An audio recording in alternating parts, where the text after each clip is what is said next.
Hey everyone, it's Jonathan, and welcome back to the Disney Movie Marathon. This episode is part of a series I made for my main podcast, I Heart Movies, in 2021. I don't have anything new to add to or edit from this one, so I'm going to leave it as is, and we can get right into the episode.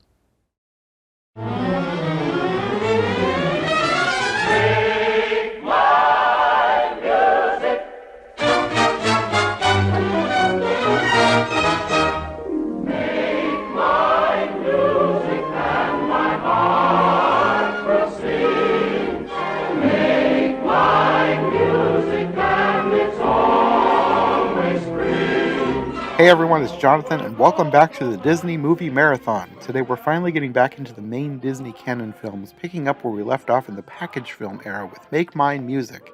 Joining me once more is my cousin Sarah, who usually likes to join me to talk about films with interesting historical relevance, and there was quite a bit of that in this one. So much so that we ended up going on an extra long tangent partway through the podcast.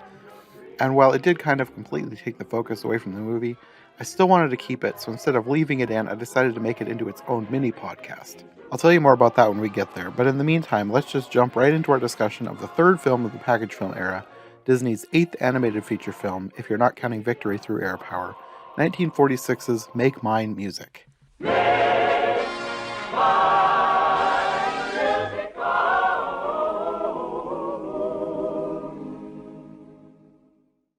Okay, Make Mine Music. It's actually one of 5 Disney movies that I had never seen. I kind of was sort of planning on just waiting to watch them until I did podcasts on them. I hadn't seen it either. So this is sort of a Fantasia-esque film in that it's all music. Like, the point of this is they wanted to make another musical film, and it's during the wartime. Well, it was released in 46, though, wasn't it? It was made during the war. Made during the war.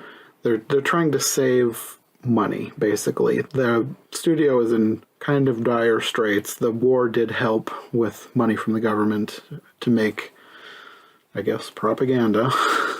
Plus the money from the Three Caballeros and Saludos Amigos. That helped. But the studio is still not doing amazing. So they're trying to save money by putting together shorts and making feature packages. This is usually called the package film era, or they call the war era the package film era, and it basically comes in between the first section of Disney's well-known films and the second section of Disney's well-known films. And these are kind of forgotten about, and when you watch them, you kind of can see why. I guess they're not amazing. There is some stuff in here to like, but I guess, well, we can just get into it and talk about each section individually, because there basically is 10 shorts in here, 10 musical shorts, each with a different featured artist. That you've probably never seen before, like us. Yeah, and the first section in this film, most people, at least in the US, haven't seen, because the US video release cut out the first short, which is called The Martins and the Coys, apparently for gun violence. And I guess it was only in the US because other releases around the world had this short still in, so I don't know why it was cut out of the US release. I don't understand, because so many US films are so violent. Mm-hmm. And if you think about Snow White with the Queen falling over the cliff, seeing one guy get shot and bounce down the hill, because really you don't see much killing after that. You see a bunch of shooting and see a bunch of ghosts going up to heaven, which are not scary ghosts, by the way. I could see it being taken out because it was offensive. The, stereotype and everything, which, yeah. I feel like, for me, the most problematic part was the end. Well, for marital violence? Yes. Yeah. And, yeah, so how do we even want to talk about this? I don't know. Well, it's based off of the Hatfields and the McCoys. Yeah. That whole feud. So, the basic rundown of this cartoon is you have a bunch of hillbillies that, the stereotype, the hillbilly stereotype. And it is said that that stereotype began with the Hatfields and McCoys, which is another topic. Because before that, I think maybe they had more the image of a proud mountaineer. And then after all of this violence, they were, reduced to barbarians in the eyes of the public. Yeah, that's a whole thing. So you have these two families on their large hills, looking lazy and sleepy, and there's alcohol, and this drunken member of one of the families goes and is taking eggs out of the coop, and they're acting like this is how this feud started. Now, granted, they didn't actually use the straight up names. It's just implied. Because Martins and Coys, it's not like they said, yeah, and Randolph McCoy went over and took some eggs or whatever. And then they shoot each other until practically no one is left, and they're up in heaven looking down as one of the, as Henry Coy and Grace Martin are supposedly going to find each other in the woods and shoot each other, and then he gets a look at her very obviously drawn figure, thank you very much, with the sunlight filtering through her skimpy outfit, and he doesn't want to shoot her anymore. This is not historically accurate if you haven't picked up on that yet. And they get married, and there's a dance, and there's a pig at the dance for some reason, but then it ends with, this is not where it ends, because you have Grace, good old Grace, basically is in an all-out brawl with her husband. She's sort of, punched him out the door or something. He goes hurrying back in to meet her fist, and then they're just fighting like crazy inside of the house, and the end. And isn't that funny, kids? This is the beautiful picture of marriage that we should all aspire to, right? We shouldn't try and respect each other or anything. It was just odd. I think it probably was hilarious back then, but at least the thing for is, some people. I think it's the whole thing of pain breeds comedy. So when people struggle with arguments in their marriage or difficulties or somebody being petty or somebody being lazy, they want to laugh by making jokes about it instead of people actually changing their behavior and respecting each other the way they should. Sometimes they just find release in making jokes about it, but those jokes, I think, can help to cement that the behavior is okay, whether it's being petty or angry or lazy or just violent. Maybe even just violent, and that still doesn't make the behavior okay. I just have a little Dr. Phil moment here or something. Just be nice. Do unto others. I'm wondering if they maybe thought this was more okay and more funny because they never actually showed the husband hitting the wife. I think that would have been more disturbing, but I think the fact that she was the one doing most of the hitting was probably supposed to be more funny.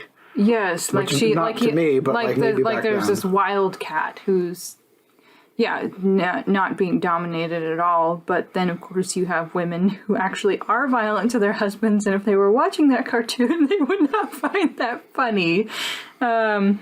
Unless they were having some really strange moment of catharsis. I don't know. But that cartoon is way better than the actual story of the Hatfields and the McCoys. Hey everyone, Editor Jonathan here. I just wanted to let you know that if you're interested in learning more about the real story that inspired the events of this short, Sarah and I went on a very long tangent where she filled me in on the entire sordid tale. The Martins and the Coys kind of paints a silly, cleaned up version of what actually happened. I mean, I guess technically the massive quantity of on-screen deaths is more violent than the actual story, but there was still plenty of murder involved in the real story as well. But that feud didn't culminate in a massive hillbilly battle royale to the death like in the cartoon. No, actually the real story, which surprisingly actually does involve a forbidden romance between two members of the family, But it also involves a child born out of that romance and then dying, a stolen pig, families torn apart by the Civil War, property damage, court battles, and, of course, a whole bunch of death and murders. So if that kind of thing sounds interesting to you, I do highly recommend you listen to our conversation. Sarah did a lot of research for it and made the whole story really interesting to listen to. It really helps put the whole thing into perspective, not just the cartoon, but the actual feud itself if you never actually knew the entire story.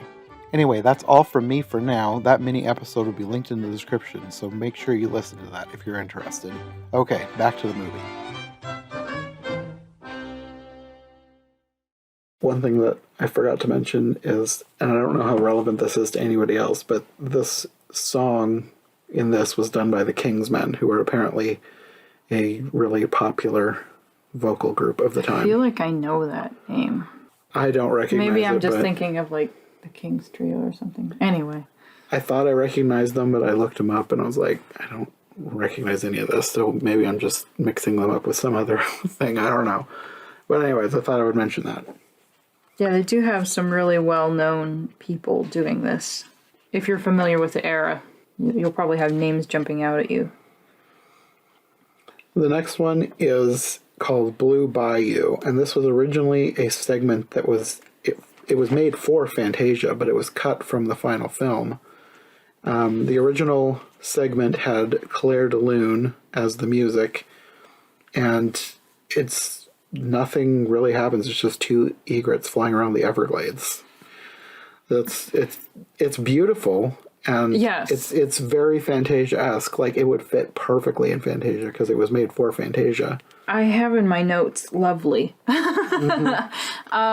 This one was performed by the Ken Darby Singers, which is apparently another popular group of the time. And that's like a recurring theme throughout these cartoons. Love, romance, attraction. And this, they paired it with sort of a romantic song, didn't they? Yeah. Whereas Claire de Lune, I feel like they would have purposefully fit that to the song, right? And I thought that that was really nice. And in a way, I liked it better than what they did with it for this. You like Claire de Lune better Yeah. than the Blue Bayou song? Yeah, I just feel like there was so much mush put into this lineup that seeing it with a non-romantic song that they specifically tailored it to, I felt like with Claire de Lune it was a little bit slow, but if you were trying to just relax, that would be a nice pairing along with the song. Yeah, that was my thought too. I felt like the Claire de Lune version was a lot slower than the Blue Bayou version. I feel like they almost needed a little bit more going on in the cartoon, which it was still lovely, but I don't know, they needed some flowers or an alligator or something. I don't know. But it was lovely just the way it was. Yeah, I think I prefer the Claire de Lune version as well. And if you want more thoughts on the Claire de Lune version, Rachel Wagner and I actually talked about it back when we did the Fantasia episode. We did like a bonus episode of extra Fantasia content, things that were made for or planned for future Fantasia that never happened, and this was part of it because it was cut from a Fantasia film. So if you want to check out that episode, you'll have more thoughts on the Claire de Lune version. So how old do you think the cartoon itself was when they pieced it into? Well, probably at least 6 years, but I'm going to guess older than that. Which to me makes it even more interesting, I think. Yeah. I'm glad that they were able to make something with it. And actually have people see it. Yeah. But I do prefer it as a standalone, just with Claire de Lune, just because I really like Fantasia and that it feels so very Fantasia. Just the art style and the music. I really liked it. And why did they line it up the way they did to have this really soothing thing right after this? I don't know. That's one of my main criticisms about this movie is how disjointed it is.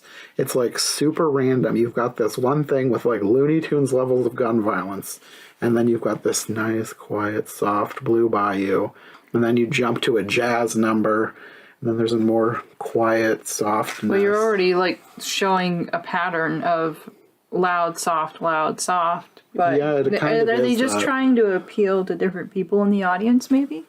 Maybe, but I feel like they could have done a better job of tying it together. I mean, they're tying it together with the theme of music. Like, it's all music of the time, but... And the Blue Bayou, they were doing a more modern, secular theme with the music, I think. Maybe that's not the right way to put it, but it was not like classical, jazz, classical. Yeah. So to have that pairing, I can understand more why they did that, but yeah, maybe watch both. Yeah. This one is really, I don't know, I love birds. It's very pretty. Yeah. And then, like we said, the next number is a jazz number called All the Cats Join In. And this one is by Benny Goodman and his orchestra. And if you don't know that name, it's like you're not into the four. Like you can't. Yeah, you don't have to love Benny Goodman, but he's huge name in Americana jazz, 1940s. Yes, the man with the glasses and the clarinet. Little do I realize I'm talking about somebody else, but no, that's totally him. Which there's so many other famous band leaders that sort of, I don't know, get lost in history, and then you end up making discoveries, but he would be one of the first ones that you learn about, probably, unless you're starting from beginning of American music history or something. Anyway. This is, I guess it's just portraying teens of the time, like doing teen things. Oh, okay. This was a pro and con cartoon. Yeah. For me, totally. Because I partly liked the artistic style, like the way they did the eyes, and it's just very 40s. But, where do I go with this? You remember when we had our whole ramble about that guy who did the studio tour and he was just kind of a creeper? Yeah. This has a little bit of that, because I feel like they purposefully wanted to illustrate a bathing scene with a teenage girl. And maybe I'm overthinking that, but I feel like the allure of the feminine figure was I want to draw this, and There was a little bit in the Martins and McCoys, too. Probably by the same people. like there were some wolves at the studio. And and a lot of people aren't going to care, but I didn't appreciate it. I felt like they overemphasized it. I can understand more if, like it would seem more normal, like they weren't trying to do anything if she's just like in there sudsing up and then she's hopping out the door or whatever, but they lingered like a split second longer than they needed to. more than a split second. Like she's dancing around with towel that's not fully covering her and just different, it's like you're trying to make this look cute and jazzy. It's like, I have your number. You're not fooling me. Anyway, her boyfriend or whoever wants her to come down to the malt shop, and they're picking up all their friends, and you had a part where you just burst out laughing because you have all these people in the car, and all of a sudden they slow way down because there's a cop, and then they're speeding up again. It really is, shower aside, it's a good picture into a slight, tiny pinhole picture into youth culture of the 1940s, having a good time. Friends getting together to dance and eat gigantic ice creams and whatnot at the malt shop. And it's a good... aside from one of them throwing one of the guys around, which is probably not too accurate, it's a fairly good cartoon portrayal of swing dancing. Mm-hmm. It's just supposed to be fun. I also did not appreciate... Here's another thing. I bet it's going to be the one thing I wrote down, too. The one where she was drawn wrong? The eraser scene. Yes. I'm glad that you're not happy with that either. What did you put? Because I want to know. I just wrote eraser with a little face. So you have this young man, the girl is drawn wrong, and her bottom is disproportionate, which, may I point out, some men would be very happy that her bottom was disproportionate. I'm not sure if that's inappropriate to say or not. But, you know, you get all types. But you have this teenage boy with this girl, her bum's too big, okay?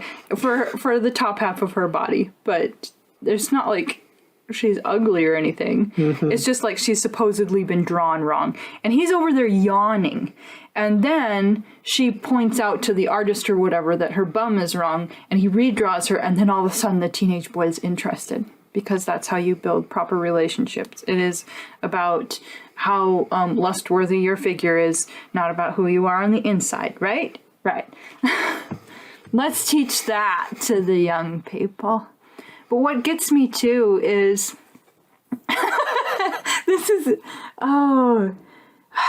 maybe I shouldn't be so mad about that. But it was just so obviously all about her body. And I don't appreciate that. And what's kind of funny is in these cartoons, when they are illustrating middle-aged older people, all those rules go out the window. Like, I don't know what size all of these people are, but it's like you have this tiny, tiny window of youth where you're supposed to be absolutely perfect, and after that, meh. That is true. That's an aspect of it I didn't even think about. Because you remember, like, with the one with the operatic whale, the women in the audience, they're not little stick figures. No. And the professor on there is not a little stick figure. So it's interesting. People are interesting. Just everybody take care of yourselves and be kind to others. Your PSA. And yeah. The shallowness of youth culture. Also, another shallow thing, but also historically interesting that I picked up on was they're all jiving in their malt shop, and you have this guy in a red and white striped jacket singing and playing the ukulele, and he is shown the door.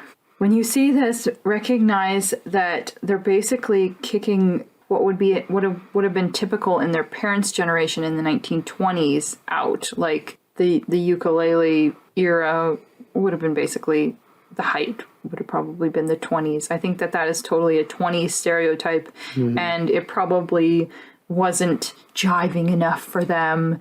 And yeah, so that's interesting.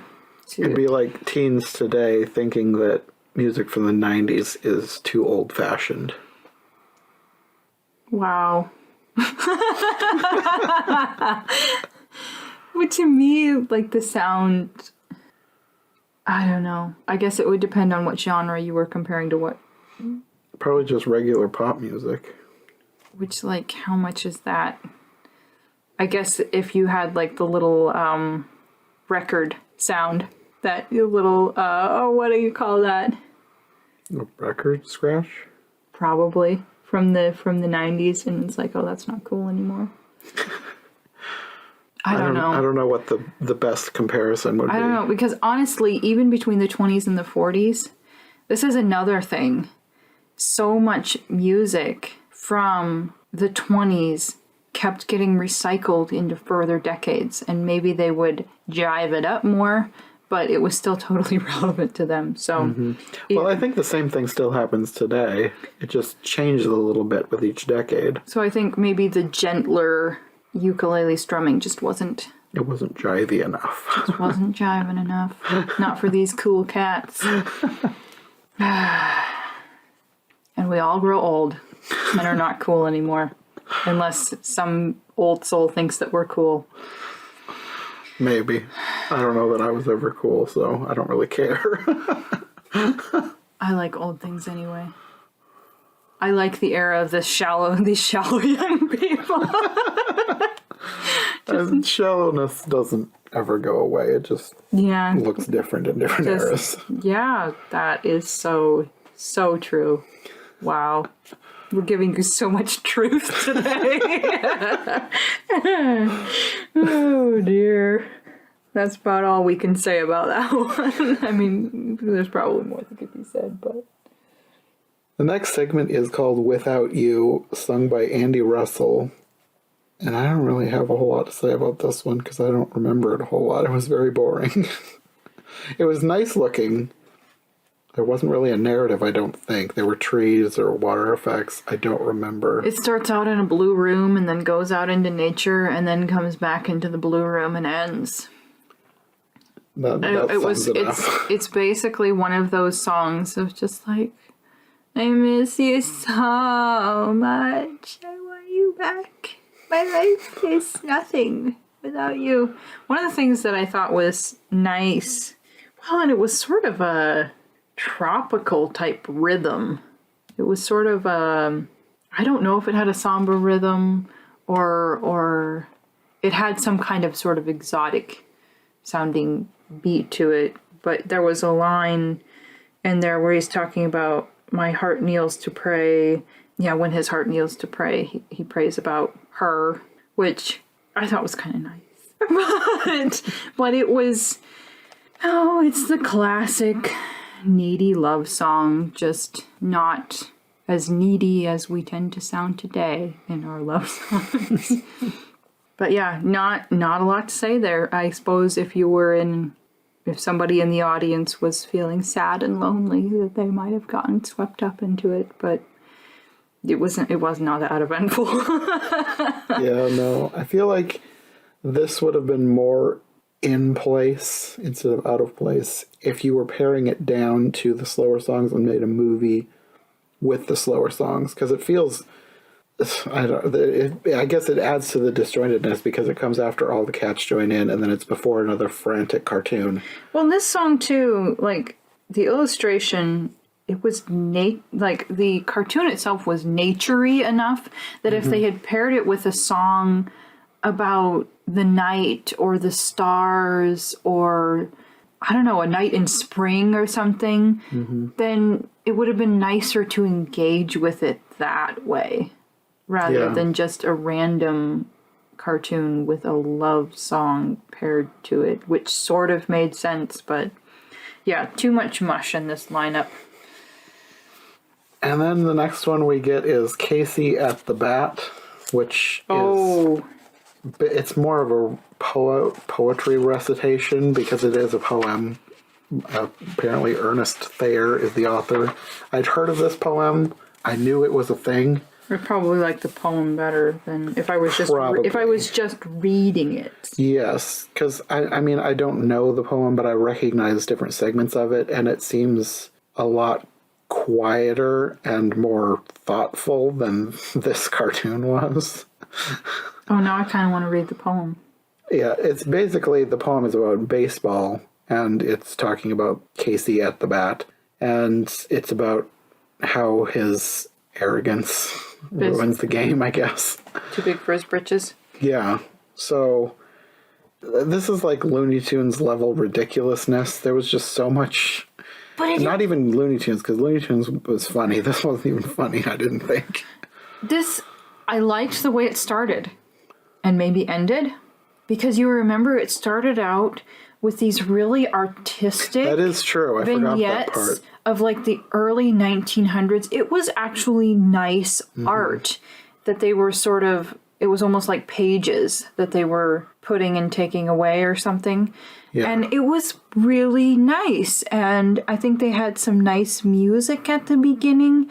And then they move over to Looney Tunes-esque cartoon figures that are being absolutely obnoxious. And I'm like, if I understood baseball, I don't know if I would have found it funnier then. I mean, I know most about I mean, I don't know baseball, but like I was in Little League, so I know how the game works, and that didn't help me find this funnier. Okay, right.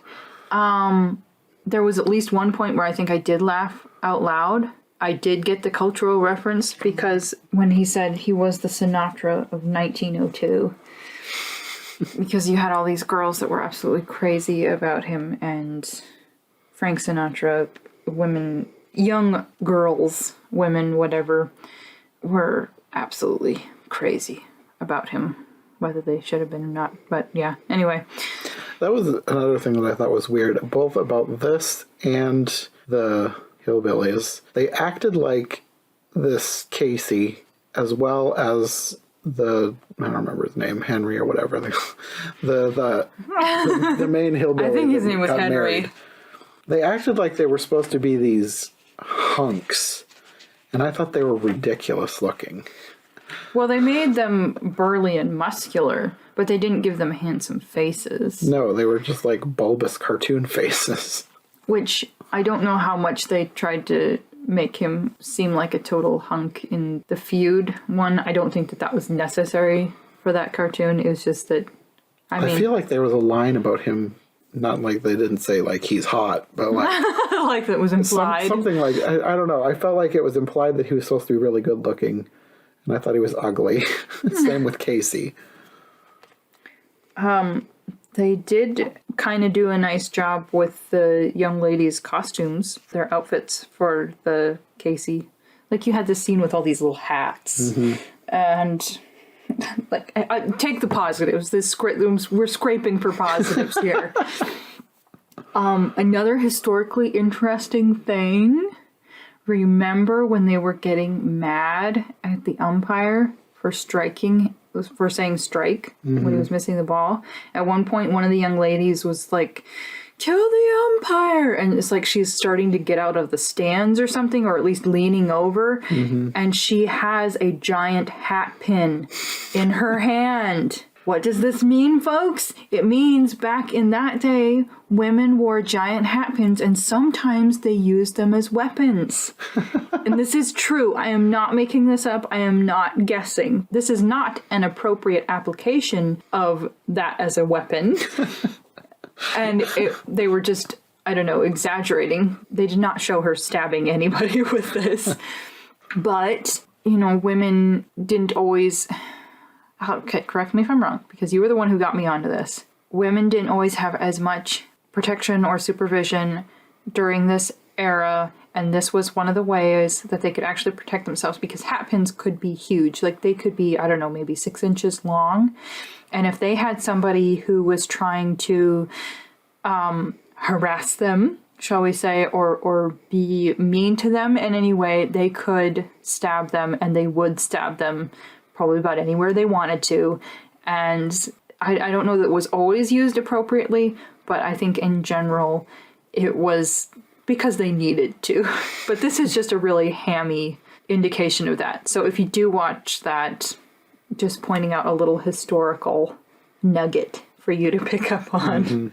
Well, with that, I've only read about hat pins being used as self-defense weapons. I've never actually seen a depiction of a hat pin being brandished threateningly. So that was kind of interesting to see here. And think about it this way, too. If they're talking about he was the Sinatra of 1902, if this is 1946, that's about 25 years prior. That's like us looking back at the mid-1970s. So it's far enough back, but it's close enough. So there would still be plenty of people who knew what was happening with hat pins. Yeah. Anyway. And yeah, it wasn't really a funny cartoon. It wasn't that entertaining. There were faces that people were making that could probably weird out little children. There was one point where the umpire was signaling to what's that guy? The pitcher? Yes. There was one point where the umpire was signaling to the pitcher, and his fingers literally went into a braid with a ribbon at the end. Which, yeah, that's weird. Yeah. But there was a lot of weirdness with these baseball players. Like, the faces they were making, I think it was supposed to be funny, but it was just, like, ghoulish. So, yeah, not a highly recommended cartoon. Maybe somebody with a different sense of humor from me would find it hilarious, or maybe it was just hilarious during that time period, because different decades have their own brands of humor, which can, humor is individual. Yeah. So maybe you would find this funny. I didn't really find it funny. Neither did I. Next segment is Two Silhouettes, and Dinah Shore sang the song. She's famous. This one was two rotoscoped ballet dancers. So they filmed ballet dancers dancing and then drew over them as silhouettes. I probably should have looked up who they were because they listed them at the beginning and you gotta wonder how famous were they, but I don't know. Well, the names they have on here, because I've got the Wikipedia page open just as a reminder, is David Lichine, Lichine, and Tanya Ryabouchinskaya, Ryabouchinskaya. Maybe you'd have to know ballet. I don't know. Or maybe you'd have to know Russian to be able to figure out how to pronounce that. Little do we realize they were just being fair and crediting them even though nobody knew who they were. I don't. Well, their names are clickable links on Wikipedia. I can click them and see what happens. He was a Russian-American ballet dancer and choreographer. He had an international career as a performer, ballet master, and choreographer, staging works for many ballet companies and several Hollywood films. And she was a Russian-American prima ballerina and teacher. She was famous at age 14 as one of 3 baby ballerinas of the Ballet Russe di Monte Carlo in 1930. And she matured into an artist whom critics called the most unusual dancer of her generation. I don't know if that's a compliment or not, without going down and reading her entire career. Now I kind of want to look her up and see what's so unusual. So there you go, famous people that I didn't recognize, but if you were into ballet and know your ballet history, then you might recognize these people if you were to watch this random cartoon. Yeah, there wasn't a whole lot to talk about with this. There wasn't anything narratively here. It was just the dancers. There were some cherubs for some reason. The animation was really nice. It was very Fantasia-esque. There was a lot of clouds and... It's more like just sit back, eat your popcorn, and chill. Yeah. There were fountains, trees. It was just chill. That's the best way to describe it, is chill. It's more mush. My favorite part was that it looked like they were dancing through nebulas at one point. I love those nebulas. Then we get probably the segment that I am most familiar with, because this was taken out of this film and put into a VHS we had when I was a kid, Peter and the Wolf. Which I don't think I grew up watching this at all. I don't know if I watched this once.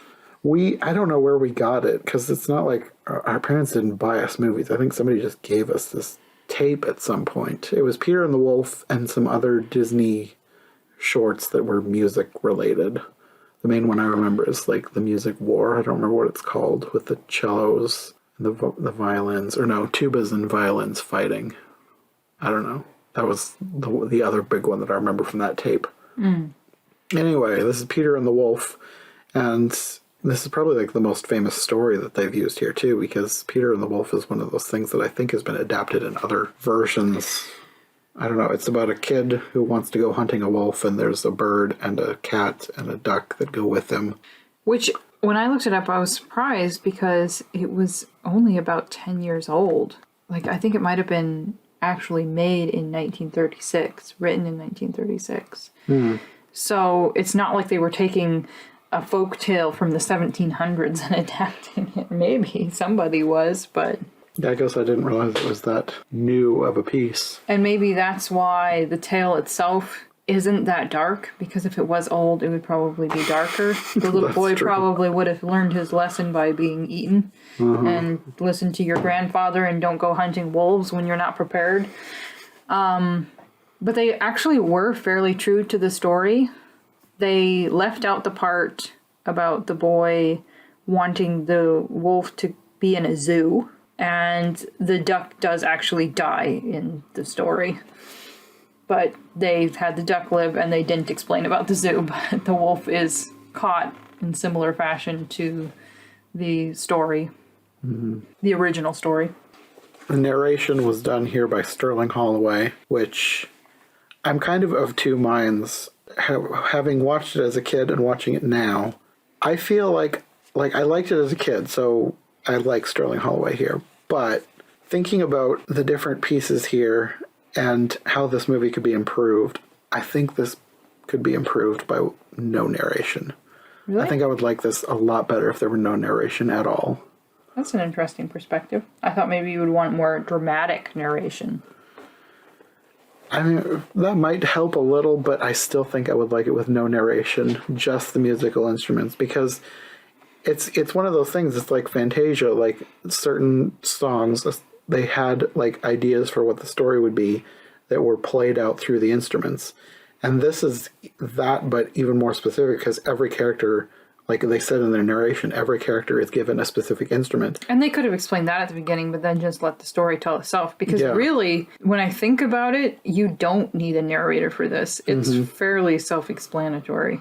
And a lot of what he says, it sounds like it's for the children who are watching. Like, perhaps very little children, too. Yeah.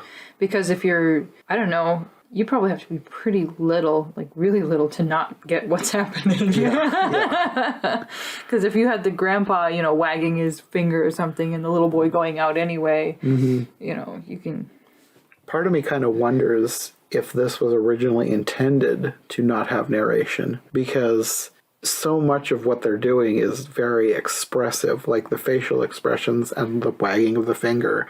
It's like everything is told through the visuals. So I'm wondering if the narration was kind of an afterthought. I don't know. Jinx. I do want to say a word for the wolves, because they made this wolf so ugly and evil looking. It was... Yeah, I mean, the birds were wearing hats. I guess there's only so much I can throw. But they just exaggerated so much. And in the end, the wolf was powerless. So, yeah, really. The wolf had so many opportunities to eat all of them, and he was just so slow. And in real life, he probably would have been ripping that duck apart while the little boy was trying to run off, crying home. If he wasn't eating the boy first, because frankly, the boy had more meat on him. But the duck might have worked. No, this is definitely not an old school fairy tale, because the fairy tale would have taught you that little boys do not go hunting wolves. But yeah. Yeah, that is true. They really should have had the grandpa rescue him out of that tree. Yeah. No, the fact that I didn't remember how the thing ended, so I was kind of surprised that they had Peter actually win in the end, like catching the wolf. I thought that he was going to have to be rescued by those hunters. Reality is, wolves are sometimes creepy looking, sometimes beautiful. They can be scabby looking. They can also be majestic. But they're valuable creatures. They're beautiful creatures. And they're powerful creatures that need to be respected. So don't take life lessons from Peter and the Wolf. Don't go try and live with wolves, okay? Somebody out there may be getting ideas. Just don't do it. Don't be like those people. I'm gonna go live with bears, and I'm gonna go live with wolves. What could go wrong? We're gonna fight for the food. I'm thinking about this one guy who, first I thought he was actually out living with wolves, but I think he was just getting into an enclosure with them, and people who manage wolves weren't too happy with what he was portraying, but he would like bare his teeth and try and get and be in the pecking order for the food, and I don't know whether he's still living or not. He probably is. And he wanted to act like a wolf, and people who want to get too cuddly with apex predators are asking for trouble. Sometimes it looks cool, and then you hear about somebody getting eaten, and that's not so cool anymore. Mm-hmm. So try and rein in your wildlife expectations. Work at a zoo or something. Practice safety measures. These are lessons not learned from Peter and the Wolf. Anyway. But the way they did the house and the posts and, with the colorful paint, I mean, that was kind of cute and pretty. I don't know what the people of the original region would have to say about it, but it was pretty. It was cute. Yeah. I guess that's one of my top positives. Does it have, lasting value to you with the nostalgia factor, or what do you think of it now? I mean, it's fine. I like it as maybe a little bit of nostalgia, but I see a lot of flaws in it now. Not enough to ruin it, but enough for me to be like, this could have been a little better. Mm. Okay. The next one is called After You've Gone, and it once again features Benny Goodman and his orchestra, the Goodman Quartet. I think they're credited in this one. And this one was kind of weird, but creative. This one makes sense. This one is sort of like Fantasia, but jazz. Because you have all of these sort of anthropomorphic instruments doing stuff. Yeah, I guess the thing that struck me as weird was the fingers in skirts running around on a piano. Let's see, let me look at my notes. Yeah, I have in my notes, weird dancing hands.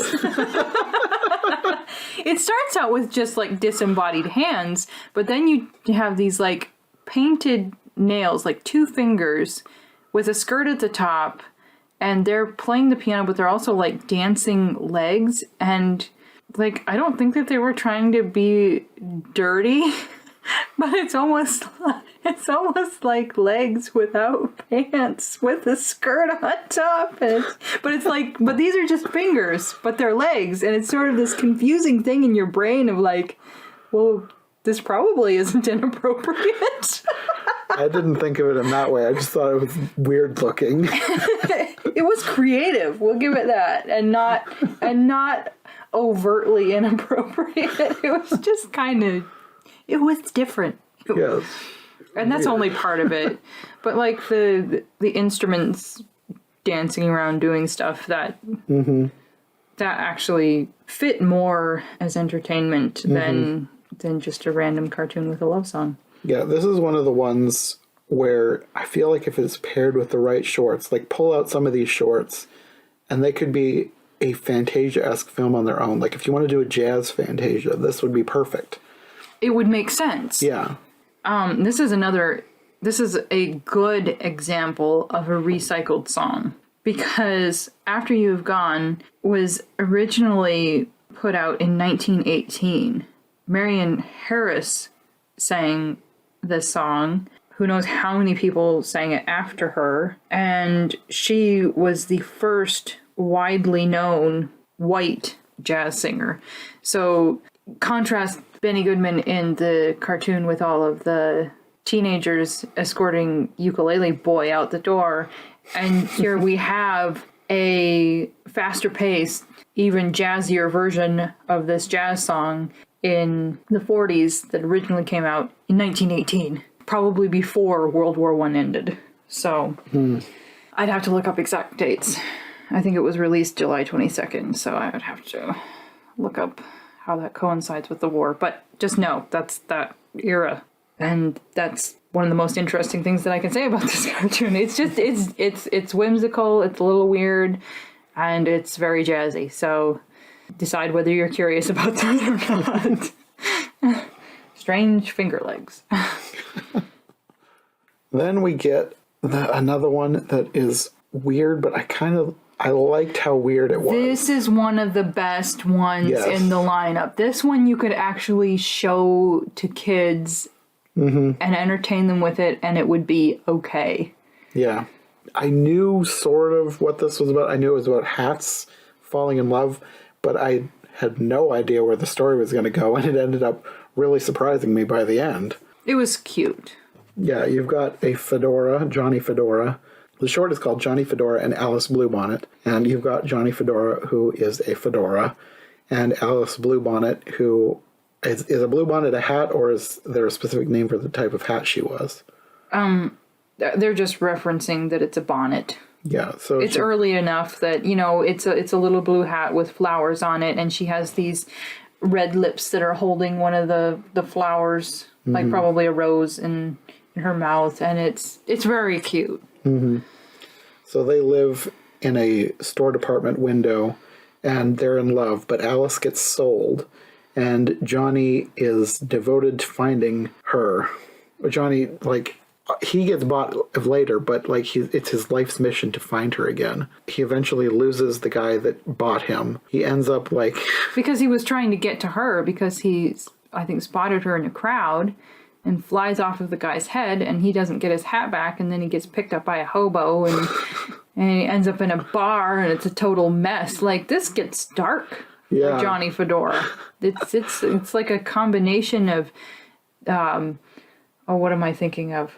Evangeline and, what am I thinking of? That one horse book. I've got to think of this. This is going to bug me now. It's not National Velvet. It's not The Black Stallion. It's, what's the other horse book? The really sad one. Black Beauty? Yes, this is like a combination of Evangeline and Black Beauty. It has lacings, only it's cute and fluffier than that. But if you think about it, don't think about that too deeply. That's me. That's making obscure references or something. Anyway. But yeah, the middle of this, my note for the middle of this cartoon was just sudden violence. It's fighting in the bar, and where does he end up after the hobo? I don't know if there's anything after the bar violence, because then you get the surprise ending. Doesn't he end up on the docks or something? And I don't know. He was fighting the gutter, going down the gutter. And eventually he's picked up by somebody who cuts holes in him. He ends up as a hat for a horse, because they cut holes for the horse's ears.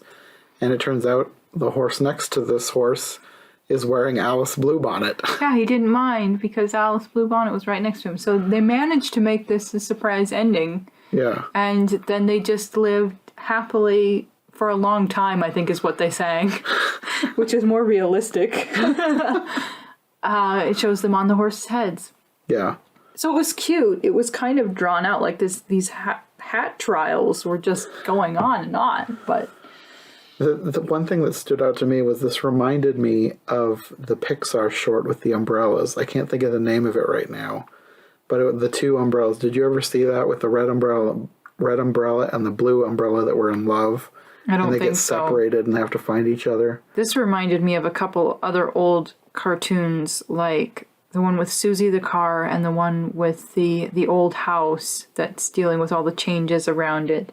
I feel like this would group well into that category, but you hadn't seen those ones. But they're these things getting older and going through trials and different owners, and so I feel like it's in a similar vein, but they did actually manage to make it surprising. And it was cute and sweet. But no, I don't think I've seen that short. I can't remember which movie it was attached to. Anyways, one thing we didn't mention was the Andrews sisters were the vocals on this one. They basically sang the whole story. It was really good. I liked it. This is their heyday. The 40s are the Andrews sisters' heyday. If you don't know who they are, my goodness. Are you living under a 2020 rock? I feel like even if people aren't familiar with the music of that era, they still know the name. Okay, because I don't know where people, because of my perspective, I don't necessarily know who all knows about the Andrews sisters and who doesn't. Are they the ones who did Sandman? No, that was the Chordettes. Okay. And that's 10 years later. I feel like there was a song that the Andrews sisters did that was really popular recently, people making remixes. Little do I realize they were the originals, which they were actually inspired by, I believe, the Boswell sisters. They weren't the first female group, and their names were Laverne, Patty, and Maxine. Patty was the youngest, and she was the lead singer. And the Wartime was really their heyday. They sang songs like Boogie Woogie Bugle Boy and Oh Johnny. And they did a remake of probably a 1918 song called Apple Blossom Time and changed the tempo on it. And it was it was like a tearjerker with the troops because it's talking about getting married in the springtime. And it's like, yeah, they did the song, well, I think they did a version of A Tisket a Tasket. And Rum and Coca-Cola, and round her neck she wore a yellow ribbon. They just, the wartime was their time, and they would pair up with Bing Crosby, who, of course, was huge. It's very popular for decades, but the wartime was definitely one of his peak times. So very, very important. Even if a person doesn't listen to their music, they are very historically important for that era. They would have influenced troops and encouraged troops. And yeah. Patty had so much energy. She's one of those people where it's just radiating out of her as she was entertaining. You know, they did movies and... Mm-hmm. Yeah. I think their music is still used in movies today. I think that's one reason why they've kind of lived on. Like, people still know who they are. I can tell you one in The Lion, the Witch, and the Wardrobe. The Narnia movie, they used Oh Johnny. So, but that's set during the war, so that makes sense. Mm-hmm. But anyway, yeah, that's one of the most significant things about this cartoon is that they sang in it. So, but it's cute, even if you don't know who they are. Yeah. Then we come to the finale, the whale who wanted to sing at the Met. Whale of a finale. What a messed up cartoon, man. Messed up. They tell you at the beginning that it's a tragedy, so... Which apparently I didn't retain. Because I thought this was maybe going to have a happy ending, happy-ish.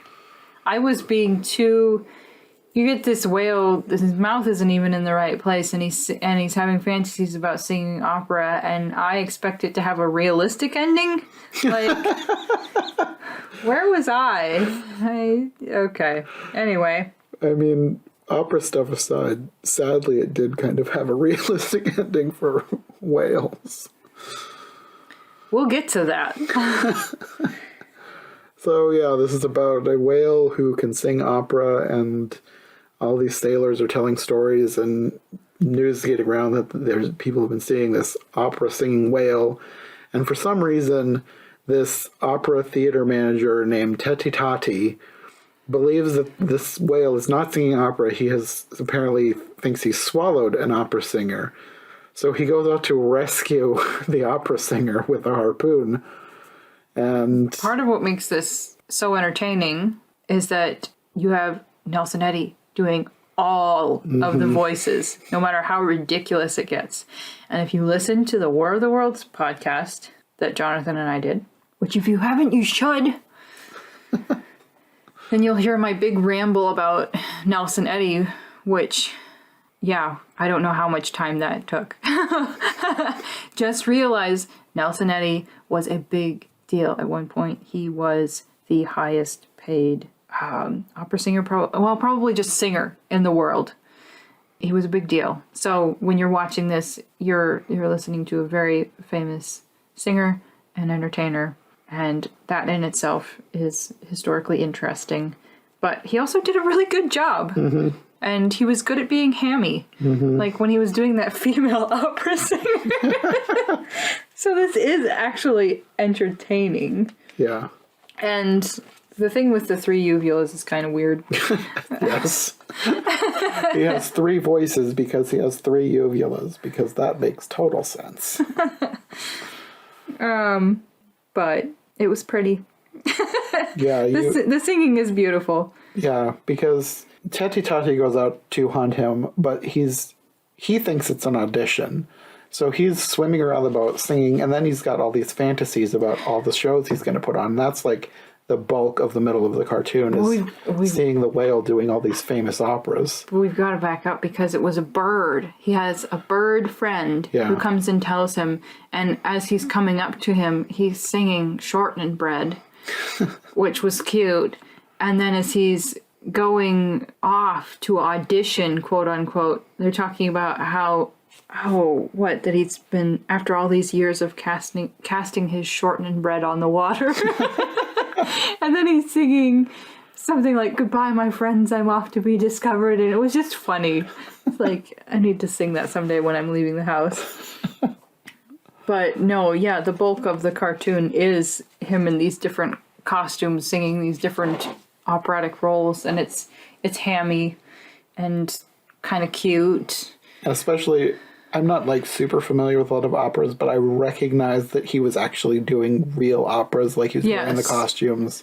Right. So for people who are fans of opera, this is probably really funny. And when he had the flames, and you have the guy with the fire hose quaking on the side, and when he had was crying and had the water coming out, I think you had the orchestra and raincoats, and it just these different. Oh, and then didn't the ladies have their programs on their heads because the seagulls were overhead, and just different cute details. So a lot of the cartoon is cute and entertaining. But then you get to the end and you realize all of this was fantasy because he's still out on the water and Tati harpoons him. And he dies. Which is not accurate. I just want to take a moment to talk about how horrible reality is, because I don't know if they ever killed a whale with the first harpoon. They would go out and keep injuring the whale until the whale bled out and probably even drowned in their own blood, who knows. It was really, really gory. So when my technical the history crept into my brain, and I thought, okay, he's harpooned, he's just injured and he's run off and it'll be okay. But they decided in their cartoon minds that this one harpoon was going to be enough to send him off to some strange whale heaven where he has a pink body and jadeite-colored wings. And he sings opera for eternity. Right. I think that they imagined that this was supposed to be a happy ending. Maybe sort of like a bittersweet ending. It was like, what did they say? That people didn't understand greatness or difference or something. It was like humanity didn't understand. Yeah. And so now the whale is dead. Which, yeah. So if you like that kind of plot line, I think aside from the ending, it's a pretty cute cartoon. Yeah. I did enjoy this one, especially all the scenes in the opera, the fantasy scenes. Plus, I mean, Nelson Eddy is a good singer, so I did enjoy all of his singing in this. Sure. But it is kind of a bummer of an ending. Even though I think that they were trying to go realistic by having him be hunted to death, even though the one harpoon is not realistic. But it's like, why are you going for realism when you have an opera singing whale? I think probably because I don't know, maybe not most, but like a lot of operas are known for being tragic. So they were trying to think of a tragic ending, and what's more tragic and realistic for a whale than to be harpooned to death. So this wasn't some sort of strange apology for over-harvesting of whale flesh or... Oh, I don't know. or whale products, I should say. Yeah, I don't know. I don't know their whole thought process. I'm just kind of speculating. Thomas, what were you thinking?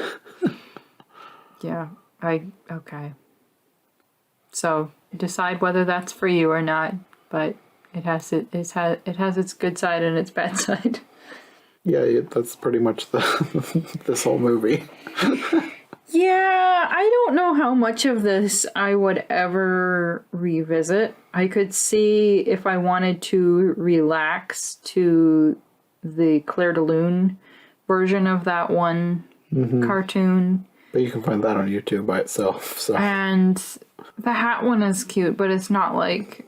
I don't know how much I would seek it out unless I was trying to entertain children with something clean and nice.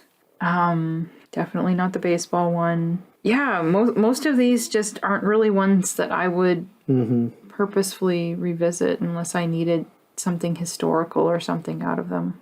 Yeah, I guess I find the whole thing is interesting from a historical perspective. But not nearly as interesting as like the South American ones that we were watching. Yeah, no. Plus, those I feel like they were a more cohesive package. Sure. Like I said earlier, this is just all over the place tonally. Like they're just trying to get by, and Yeah. that's coming through. Yeah, that's the best way to look at it. Like we have, okay, let's go out to the cupboard. We have a can of tomatoes. We have some lentils, some bow tie pasta, and chickpeas. Let's just throw them all together. They're sort of good enough to go together. Not really, but we'll make it work. Yeah, that's kind of yeah. It has some good ingredients, some not so good ingredients.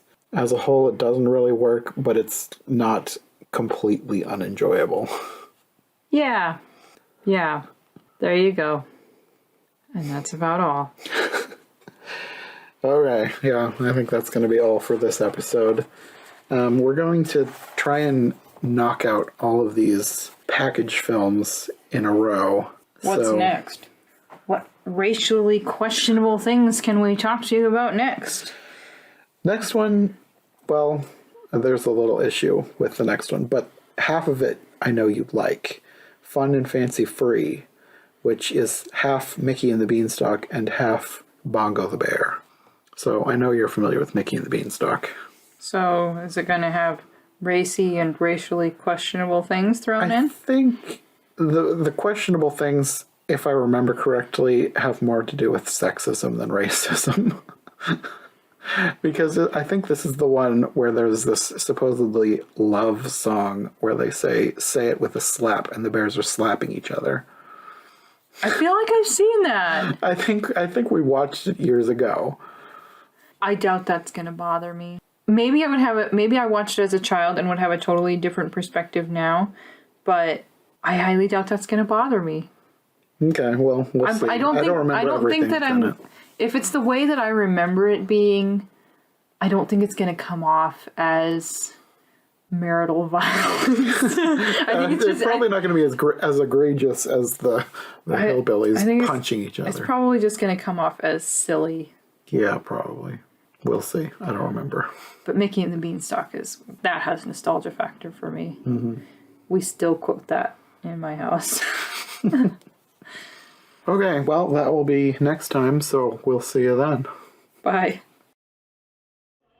Thanks to Sarah for joining me for this episode. She'll be back next time for the next episode in our package film series, when we'll be looking at Fun and Fancy Free.